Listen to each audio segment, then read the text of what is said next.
দোস্ত রাগ করেন না, একটা সত্য কথা বলি, একটু শক্ত হইল মাফ করে দিয়েন। শুধু শুক্রবারে 2 রাকাত জুমার নামাজ পড়ে সালাম ফিরাইয়া বাইর হইয়া যে যান, আর যে 1 সপ্তাহ আসেন না আপনি নাফরমান।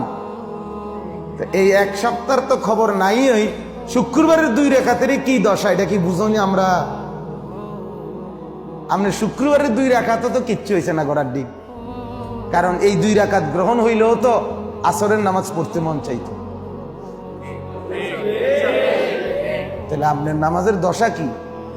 হ্যাঁ, আপনি হাজিরা দেন আইসা আল্লাহকে বুঝান, ঠাট্টা করেন আল্লাহর সাথে, মস্কারি করেন আল্লাহর সাথে, আল্লাহকে সোজা মনে করছেন, বোকা মনে করছেন। নাউজুবিল্লাহ। কি ভাবছেন মিয়া? কি ভাবছেন? কি ভাবছেন?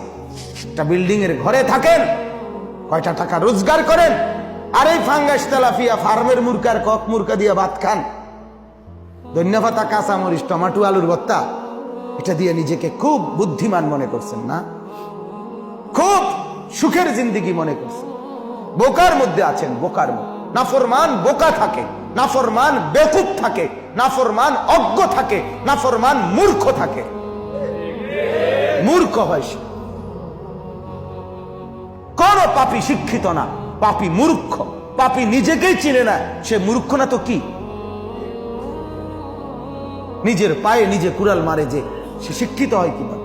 সে উপার্জনকারী প্রাণী হইছে, ইকোনমিক্যাল অ্যানিমেল হইছে মিয়া। টাকা উপার্জনকারী ভদ্রচিত একটা প্রাণী হইছে। কেউ শুধু লুঙ্গি পরে ইনকাম করে, এবার একটু প্যান্ট অ্যান্ড ফিন্দে ইনকাম করে, এই আর কি। আরেকজনে ইনকামের আগে পাউডার লাগায় না, উনি একটু পাউডার লাগায়, চুল আশ্রয় নেয়, কথাটা একটু শুদ্ধ বলে, এই আর কি। আর কি তা আনালে বাতে তো ফার্মেরে তো মুরগা, আর কি? এরপরে কি? পাতাকপি ফুলকপি তো এটি তো মূর্খ এড়িয়ে খায়।